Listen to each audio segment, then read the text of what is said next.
ಶ್ರೀಕೃಷ್ಣಾಯ ನಮಃ. ವಸುದೇವಸುತಂ ದೇವಂ ಕಂಸಚಾಣೂರಮರ್ದನಂ ದೇವಕೀ ಪರಮಾನಂದಂ ಕೃಷ್ಣಂ ವಂದೇ ಜಗದ್ಗುರುಂ. ಬ್ರಹ್ಮಸ್ಥಾನ ಸರೋಜ ಮಧ್ಯವಿಲಸಚ್ಛೀತಾಂಶು ಪೀಠಸ್ಥಿತಂ ಸ್ಫೂರ್ಜತ್ಸೂರ್ಯರುಚಿಂ ವರಾಭಯಕರಂ ಕರ್ಪೂರಕುಂದೋಜ್ವಲಂ ಶ್ವೇತಸ್ರಗ್ವಸನಾನುಲೇಪನಯುತಂ ವಿದ್ಯುದ್ರುಚಾ ಕಾಂತಯ ಸಂಶ್ಲಿಷ್ಟಾರ್ಧತನುಂ ಪ್ರಸನ್ನವದನಂ ವಂದೇ ಗುರುಂ ಸಾದರಂ. ಶ್ರೀಗುರುಭ್ಯೋ ನಮಃ. ಲಂಬೋದರಂ ಪರಮಸುಂದರಮೇಕದಂತಂ ರಕ್ತಾಂಬರಂ ತ್ರಿನಯನಂ ಪರಮಂ ಪವಿತ್ರಂ ಉದ್ಯದ್ದಿವಾಕರಕರೋಜ್ವಲಕಾಯಕಾಂತಂ ವಿಘ್ನೇಶ್ವರಂ ಸಕಲವಿಘ್ನಹರಂ ನಮಾಮಿ. ತ್ವಾಂ ದೇವ ವಿಘ್ನದಲನೇತಿ ಚ ಸುಂದರೇತಿ ಭಕ್ತಿಪ್ರಿಯೇತಿ ಸುಖದೇತಿ ಫಲಪ್ರದೇತಿ ವಿದ್ಯಾಪ್ರದೇತ್ಯಗಹರೇತಿ ಚ ಯೇ ಸ್ತುವಂತಿ ತೇಭ್ಯೋ ಗಣೇಶವರದೋ ಭವ ನಿತ್ಯಮೇವ. ಶ್ರೀಮಹಾಗಣಪತಯೇ ನಮಃ.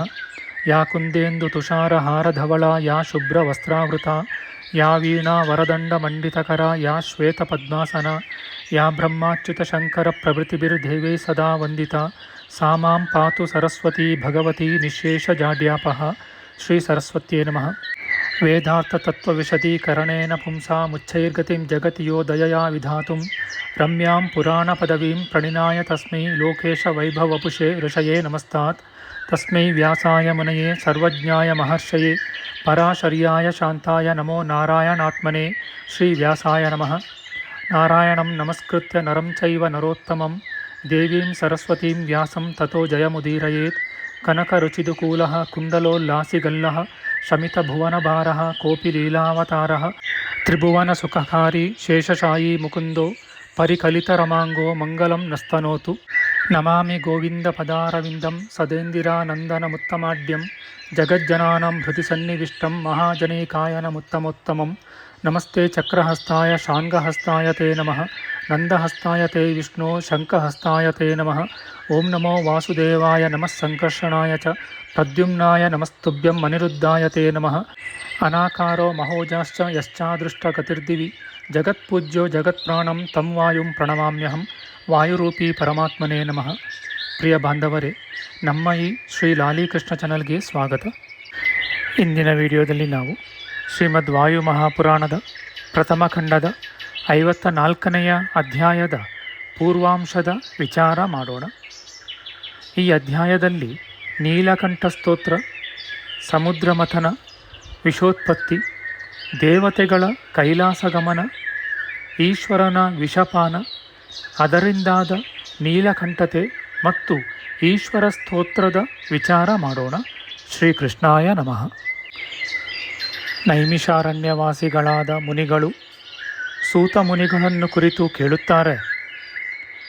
ಎಲೈ ತಪೋಧನನಾದ ಸೂತಮುನಿಯೇ, ಬ್ರಹ್ಮಾದಿ ದೇವತೆಗಳ ಸ್ಥಿತಿಗತಿಗಳು ಯಾವ ದೇಶ ಕಾಲಗಳಲ್ಲಿ ಹೇಗೆ ನಡೆದವು? ಬ್ರಾಹ್ಮಣಾದಿ ವರ್ಣಗಳು ಯಜ್ಞ ಯಾಗಾದಿ ಕರ್ಮಗಳನ್ನು ಮಾಡಲು ಯಾವ ದೇಶ ಯಾವ ಕಾಲಗಳು ಪುಣ್ಯದಾಯಕವಾಗಿಯೂ ಮಹಾಫಲಪ್ರದವಾಗಿಯೂ ಇವೆ? ಮಹಾಜ್ಞಾನಿಯಾದ ತಾವು ಇದನ್ನು ತಿಳಿದಿರುವುದರಿಂದ ದಯವಿಟ್ಟು ನಮಗೆ ತಿಳಿಸಬೇಕು. ಸೂತಮುನಿಯು ಹೇಳುತ್ತಾರೆ, ಎಲೈ ಮುನಿವರ್ಯರೇ, ಸಹಸ್ರ ವರ್ಷಗಳ ಕಾಲ ನಡೆದ ಸತ್ರಯಾಗದಲ್ಲಿ ಜಗತ್ಪ್ರಾಣದಾಯಕನಾದ ವಾಯುದೇವನಿಂದ ಯಾವ ವಿಷಯಗಳನ್ನು ನಾನು ಹೇಗೆ ಕೇಳಿರುವೆನೋ ಆ ವಿಷಯಗಳನ್ನು ಯಥಾಸ್ಥಿತವಾಗಿ ಹಾಗೆಯೇ ಹೇಳುವೆನೋ ಕೇಳಿರಿ. ಮತ್ತು ದೇವೋತ್ತಮನೂ ಶೂಲಪಾಣಿಯೂ ಆದ ಈಶ್ವರನಿಗೆ ನೀಲಕಂಠತ್ವವು ಬಂದ ಕಾರಣವನ್ನೂ ಸಹ ನಾನು ನಿಮಗಾಗಿ ನಿರೂಪಿಸುವೆನು. ಪ್ರಖ್ಯಾತ ವ್ರತಗಳುಳ್ಳ ನೀವು ಈ ವಿಷಯಗಳನ್ನು ಕೇಳಿರಿ. ಪರ್ವತೋತ್ತಮವೂ ಹಿಮಕ್ಕೆ ಆಶ್ರಯವೂ ಆದ ಪರ್ವತದ ಉತ್ತರ ದಿಗ್ಭಾಗದಲ್ಲಿ ಪುಣ್ಯಪ್ರದವಾದ ಸರೋವರಗಳು, ನದಿಗಳು, ಮಹಾಹ್ರದಗಳು, ಪುಣ್ಯೋದ್ಯಾನಗಳು, ಮಹಾತೀರ್ಥಗಳು, ದೇವಾಲಯಗಳು, ಉನ್ನತವಾದ ಗಿರಿ ಶಿಖರಗಳು, ಗವಿಗಳು, ಉಪವನಗಳು ವಿಶೇಷವಾಗಿಯೂ ಪ್ರಖ್ಯಾತವಾಗಿಯೂ ಇರುತ್ತವೆ. ಅವುಗಳಲ್ಲಿ ವಾಸ ಮಾಡುವ ದೇವಭಕ್ತರು, ಮಹಾತ್ಮರು, ನಿಯಮವುಳ್ಳವರೂ ಆದ ಮಹರ್ಷಿಗಳು ಶಾಸ್ತ್ರೋಕ್ತ ಪ್ರಕಾರವಾಗಿ ದೇವದೇವನಾದ ಪರಮೇಶ್ವರನನ್ನು ಹೊಗಳುತ್ತಾ ಇರುವರು.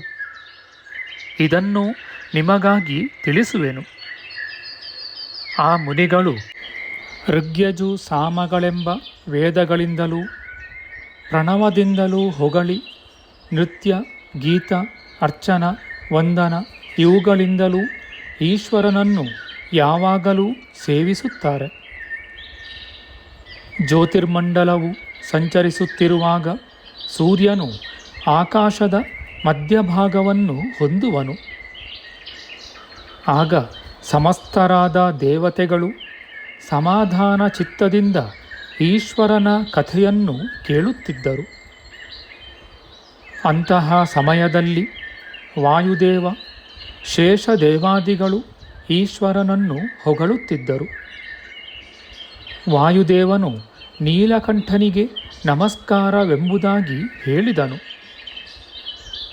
ಆಗ ಜಿತೇಂದ್ರಿಯರು, ಪ್ರಖ್ಯಾತ ನಿಯಮವುಳ್ಳವರೂ ವಾಲಖಿಲ್ಯರೆಂದು ಪ್ರಸಿದ್ಧರೂ ಪತಂಗ ಮಹರ್ಷಿಗಳ ಮಿತ್ರರೂ 88 ಸಹಸ್ರ ಸಂಖ್ಯಾಕರೂ ಊರ್ಧ್ವರೇತಸ್ಕರೂ ವಾಯು, ಪರ್ಣ, ಜಲ ಮಾತ್ರ ಭಕ್ಷಕರೂ ನಿಯಮಿಗಳೂ ಆದ ಮಹರ್ಷಿಗಳು ವಾಯುದೇವನನ್ನು ಪ್ರಾರ್ಥಿಸಿದರು.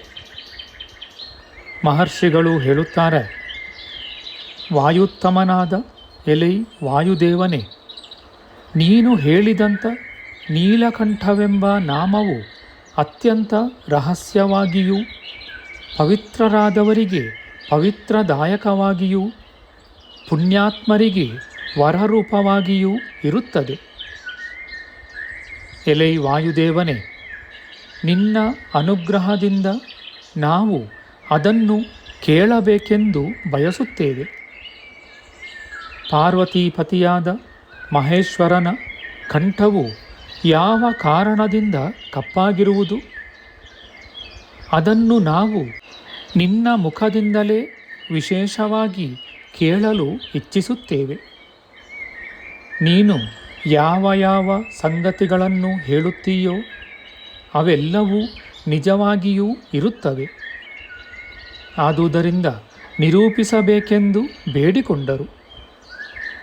ಎಲೈ ವಾಯುದೇವನೇ, ನೀನು ವರ್ಣೋತ್ಪತ್ತಿ ಸ್ಥಾನಗಳಲ್ಲಿ ನಿಂತು ಆಯಾ ವರ್ಣಗಳನ್ನು ಸೃಷ್ಟಿಸುತ್ತೀಯೆ.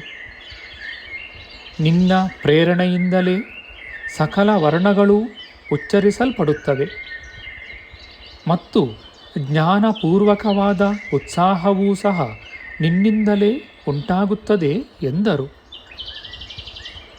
ಎಲೈ ಪ್ರಭಂಜನನೇ, ನೀನು ಚಲಿಸಿದರೆ ಸಮಸ್ತ ವರ್ಣಗಳು ಉದ್ಭವಿಸುತ್ತವೆ. ನೀನು ಚಲಿಸದಿದ್ದರೆ ವಾಗ್ವ್ಯಾಪಾರವೇ ನಿಂತು ಹೋಗುವುದು ಮತ್ತು ದೇಹವು ನಿಲ್ಲದೆ ಬಿದ್ದು ಹೋಗುವುದು. ಆ ದೇಹದ ಒಳಗೂ ಸಹ ನೀನು ನಿಂತು ಪ್ರೇರಿಸುತ್ತೀಯೆ. ನೀನು ಸರ್ವ ಜಾಗದಲ್ಲಿಯೂ ಸದಾ ಕಾಲದಲ್ಲಿಯೂ ಇರುತ್ತೀಯೆ. ಎಲೈ ದೇವನೇ, ನಿನ್ನನ್ನು ಬಿಟ್ಟರೆ ಸರ್ವವ್ಯಾಪಿಯಾದ ದೇವನು ಮತ್ತೊಬ್ಬನಿಲ್ಲ. ನೀನೊಬ್ಬನೇ ಸರ್ವವ್ಯಾಪಿಯಾಗಿರುತ್ತೀಯೆ ಎಂದು ಋಷಿಗಳು ಹೊಗಳಿದರು. ಎಲೈ ಅನಿಲೋತ್ತಮನೇ, ಈ ಸಮಸ್ತ ಜೀವಲೋಕವೂ ನಿನಗೆ ಪ್ರತ್ಯಕ್ಷವಾಗಿಯೇ ಇರುತ್ತದೆ. ಇಂತಹ ಸರ್ವವ್ಯಾಪಿಯಾದ ನೀನು ವಾಕ್ಪತಿಯೂ ಮನೋನಿಯಾಮಕನೂ ಐಶ್ವರ್ಯವಂತನೂ ಆದ ಮಹಾದೇವನನ್ನು ತಿಳಿಯುತ್ತೀಯೇ ಎಂದರು. ಎಲೈ ವಾಯುದೇವನೇ, ಪರಮೇಶ್ವರನ ಕಂಠವನ್ನು ಕಪ್ಪಗೆ ವಿಕಾರವನ್ನಾಗಿ ಯಾರು ಮಾಡಿದರು? ಅದರ ಕಾರಣವಾದರೂ ಯಾವುದಿರಬಹುದು ತಿಳಿಸಬೇಕೆಂದು ಕೇಳಿದರು. ಲೋಕ ನಮಸ್ಕೃತನೂ ಮಹಾ ತೇಜಸ್ವಿಯೂ ಆದ ವಾಯುದೇವನು ಮಹಾತ್ಮರಾದ ಆ ಋಷಿಗಳ ಮಾತನ್ನು ಕೇಳಿ ಪ್ರತ್ಯುತ್ತರವನ್ನು ಕೊಟ್ಟನು.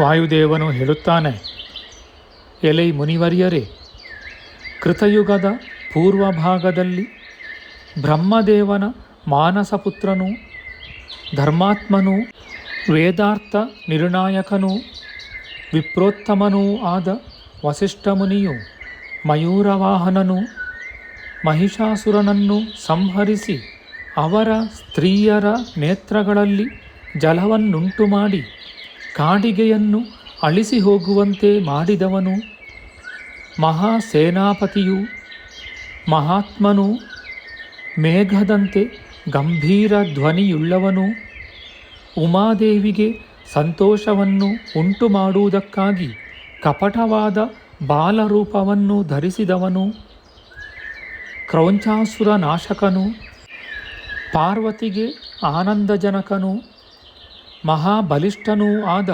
ಷಣ್ಮುಖನನ್ನು ಭಕ್ತಿಯಿಂದ ಕೇಳಿದನು. ವಸಿಷ್ಠ ಮುನಿಯು ಕೇಳುತ್ತಾನೆ, ಪರಮೇಶ್ವರನ ಪ್ರಿಯ ಪುತ್ರನೂ ಉಮಾಗರ್ಭ ಸಂಭೂತನೂ ಅಗ್ನಿಗರ್ಭ ಸಂಭೂತನೂ ಗಂಗಾಪುತ್ರನೂ ಆದ ಕುಮಾರಸ್ವಾಮಿಗೆ ನಮಸ್ಕಾರವು. ಮತ್ತು ಶರವಣದಲ್ಲಿ ಜನಿಸಿದವನು, ಕೃತ್ತಿಕಾ ಸಂಭೂತನೂ ದ್ವಾದಶ ನೇತ್ರವುಳ್ಳವನು, ಷಣ್ಮುಖನೂ ಶಕ್ತ್ಯಾಯುಧವನ್ನು ಹಸ್ತದಲ್ಲಿ ಧರಿಸಿದವನು, ದಿವ್ಯವಾದ ಘಂಟಾ ಪತಾಕೆಗಳುಳ್ಳವನೂ ಆದ ಕುಮಾರನಿಗೆ ನಮಸ್ಕಾರಗಳು ಎಂದು ಮಹಾಸೇನನನ್ನು ಹೊಗಳಿ ಶಿಖಿವಾಹನನಾದ ಕುಮಾರನನ್ನು ಕೇಳಿದನು. ಎಲೆ ಕುಮಾರಸ್ವಾಮಿಯೇ, ಪರಮೇಶ್ವರನ ಜಾಜೀಪುಷ್ಪ ಮತ್ತು ಚಂದ್ರ ಇವರಿಗೆ ಸಮಾನವಾದ ಕಾಂತಿಯುಳ್ಳ ಶುಭ್ರವಾದ ಕಂಠದಲ್ಲಿ ಕಾಡಿಗೆಯಂತೆ ಅತಿ ಕಪ್ಪಾದ ವರ್ಣವು ಏತಕ್ಕಾಗಿ ಉಂಟಾಗಿದೆ? ಹಾಗೆ ಉಂಟಾಗಲು ಕಾರಣವೇನು? ಈ ವಿಷಯವನ್ನು ಆಪ್ತನೂ ಭಕ್ತನೂ ಜಿತೇಂದ್ರಿಯನೂ ಶುಶ್ರೂಷುವೂ ಆದ ನನಗೆ ಹೇಳಿರೆಂದು ವಸಿಷ್ಠನು ಕೇಳಿದನು. ಈ ಕಥೆಯು ಮಂಗಳಪ್ರದವೂ ಪವಿತ್ರವೂ ಪಾಪನಾಶಕವೂ ಆಗಿದೆ. ಆದುದರಿಂದ ಭಾಗ್ಯಶಾಲಿಯಾದ ಷಣ್ಮುಖನೇ, ನನಗೆ ಪ್ರಿಯವನ್ನು ಉಂಟು ಮಾಡುವುದಕ್ಕಾಗಿ ಆ ಕಥೆಯನ್ನು ಸಂಪೂರ್ಣವಾಗಿ ಹೇಳು ಎಂದು ಕೇಳಿದನು. ದೈತ್ಯ ಸಂಹಾರಕನೂ ಮಹಾ ತೇಜಸ್ವಿಯೂ ಆದ ಕುಮಾರಸ್ವಾಮಿಯು ಮಹಾತ್ಮನಾದ ವಸಿಷ್ಠನ ಆ ಮಾತನ್ನು ಕೇಳಿ ಸಂತುಷ್ಟನಾಗಿ ಸಾವಧಾನದಿಂದ ಉತ್ತರವನ್ನಿತ್ತನು. ಜ್ಞಾನಿಗಳಲ್ಲಿ ಶ್ರೇಷ್ಠನಾದ ವಸಿಷ್ಠನೇ, ನಾನು ಪೂರ್ವದಲ್ಲಿ ನನ್ನ ತಾಯಿಯಾದ ಉಮಾದೇವಿಯ ತೊಡೆಯ ಮೇಲೆ ಮಲಗಿರುವಾಗ ಯಾವ ವಿಷಯವನ್ನು ಕೇಳಿದ್ದೆನೋ ಆ ವಿಷಯವನ್ನು ಯಥಾಶ್ರುತವಾಗಿ ಹೇಳುವೆನು, ಕೇಳುವವನಾಗು.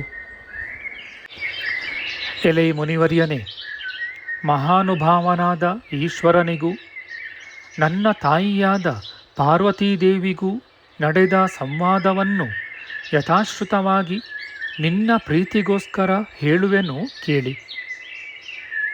ಎಲೆ ಮುನಿವರ್ಯನೇ, ಗೈರಿಕಾದಿ ನಾನಾ ಧಾತುಗಳಿಂದ ವಿಚಿತ್ರಕರವೂ ವಿವಿಧವಾದ ಮರ ಗಿಡ ಬಳ್ಳಿಗಳಿಂದ ಅಲಂಕೃತವೂ ಚಕ್ರವಾಕ ಪಕ್ಷಿಗಳಿಂದ ಭೂಷಿತವೂ ಭ್ರಮರಗಳ ಝೇಂಕಾರದಿಂದ ಪೂರ್ಣವೂ ಝರಿಗಳ ಪತನಧ್ವನಿಗಳಿಂದ ಸಹಿತವೂ ಮದಿಸಿದ ಕ್ರೌಂಚ ಮಯೂರಗಳ ಧ್ವನಿಯಿಂದ ನಾದಿತವೂ ಕಂದರಗಳಿಂದ ಭೂಷಿತವೂ ಅಪ್ಸರೋಗಣಗಳಿಂದ ವ್ಯಾಪ್ತವೂ ಕಿನ್ನರರಿಂದ ರಂಜಿತವೂ ಚಕೋರಗಳಿಂದ ವ್ಯಾಪ್ತವೂ ಲತಾಗೃಹಗಳಿಂದ ಮಂಡಿತವೂ ಕೋಗಿಲೆಗಳ ಧ್ವನಿಗಳಿಂದ ಮಧುರವೂ ಸಿದ್ಧ ಚಾರಣರಿಂದ ಸೇವಿತವೂ ಕಾಡುಕೋಣಗಳ ಧ್ವನಿಯಿಂದ ಭರಿತವೂ